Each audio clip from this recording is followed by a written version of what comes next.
ส่วนมากประเพณีเอาประเพณีลาวก็สิเป็นประมาณนี้เนาะเพิ่นเนาะอ่าล้างมือล้างตีนเนาะเพิ่นเนาะให้พ่อแม่หรือว่าขอบุญขอคุณนำพ่อแม่เนาะแบบลูกได้เว้าจาเว้าเพศผาดหรือว่า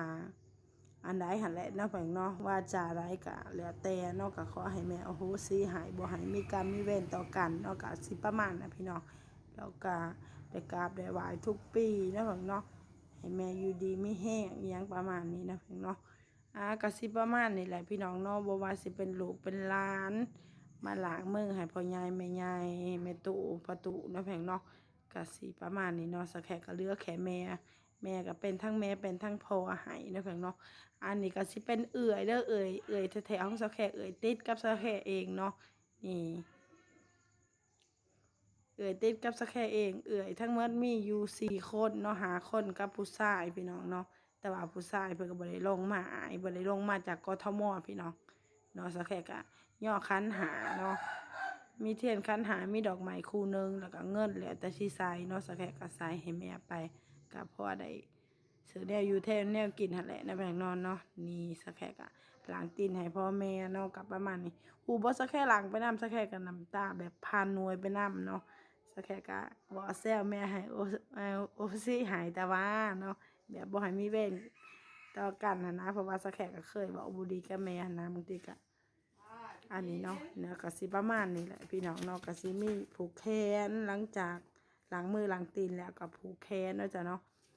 ผูกแขนให้แม่อยู่ดีไม่แห้งเป็นห่มโพห่มซ่าให้ลูกให้หลานได้กราบไหว้ทุกปีเนาะก็สิประมาณนี้แหละพี่น้องเนาะ สักแค่ก็บอกไปนำกับแซวแม่ไปนำกับหัวไปนำพี่น้องจ้าเนาะส่วนนี่ก็สิเป็นแฟนสักแค่ก็มามัดแขนให้แม่คุณนะพี่น้องลูกเคยกับแม่เฒ่าเพิ่นก็ใส่เสื้อโอ้ยเนาะใส่เสื้อสีเดียวกันปานนัดกันเลยคุณนะพี่น้องเนาะหลังจากผูกแขนกันแล้วเนาะสักแค่ก็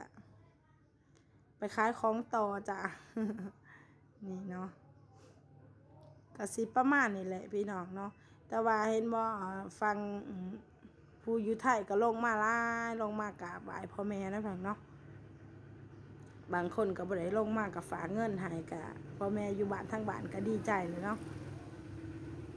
นี่แม่ก็สิมัดแขนให้สักแค่ประมาณนี้เด้อพี่น้องเด้อสักแค่ก็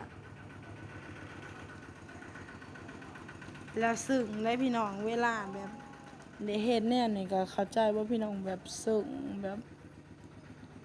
จักแบบได้บอกบ่ถูกเลยพี่น้อง เนาะสำหรับสักแค่เองนะก็มาผูกแขนลูกแขนหลานเด้อพี่น้องเนาะผูกแขนลูกแขนหลานบ่แม่นผูกซื่อๆได้พี่น้องกับผูกให้เงินล้านพ่อเพิ่นซื้อขนมเล็กๆน้อยๆเนาะจ้ะเนาะก็บ่หลายดอกพี่น้องเนาะกับผู้ละ4-5,000ประมาณนั้นเนาะเพียงเนาะเพราะว่าล้านหลายเด้พี่น้องนี่เนาะเงินใส่ขันอีเมลเพิ่นก็ถือว่าได้หลายแสนน้องเพิ่นได้พี่น้องเนาะเออ เพราะว่าแต่ละคนก็ได้ซื้อสินซื้อเสือให้แล้วแต่ว่าได้ให้ไปก่อนหน้านั้นเองเนาะเพียงเนาะก็บ่ได้มาใส่ขันก็บ่ได้มาใส่ขัน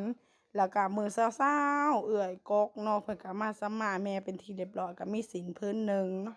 มีเงินแล้วก็หลานมาแต่ไทยมีเงินหนึ่งเอา500กีบเอา500 บาท500กีบพี่น้องก็สิประมาณนี้เนาะเพียงเนาะ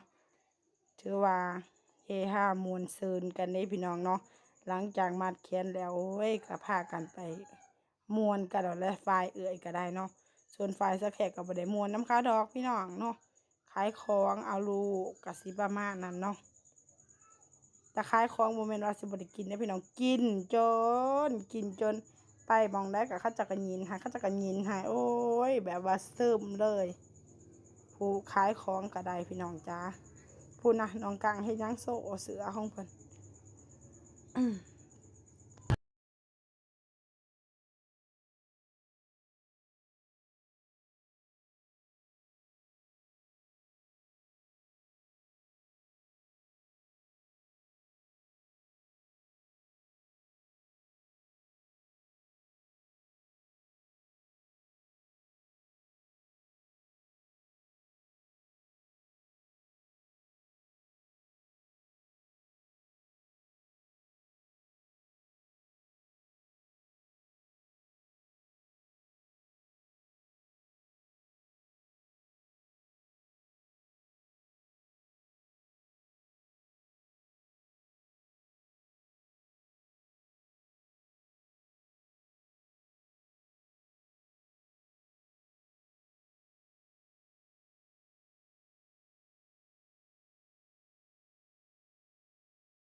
สุดซึ้งเลยพี่น้องจ้าลูกสาวอยากล้างตีนให้แม่เนาะอยากล้างตีนให้พ่อเพิ่นก็เลยว่า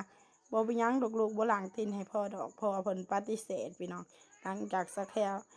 น้องกุ้งอยากล้างสักแค่ก็ไปนั่งตังเลยน้องกุ้งก็ทำการล้างโอ้ยพี่น้องแบบสดซึ้งเลยเนาะปูนเพิ่นก็กราบไหว้เองเพิ่นให้พี่น้องอีเมียเพิ่นก็เบิ่งแย่งละป้าเพิ่นก็เบิ่งยิ้มหลานเฮ็ดเนาะอันนี้ก็คือน้องกังพี่น้อง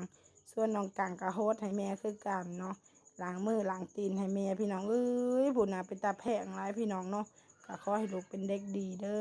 อเนาะนี่เพิ่นก็มาล้างตีนให้ป้าเพิ่นต่อพี่น้องเนาะ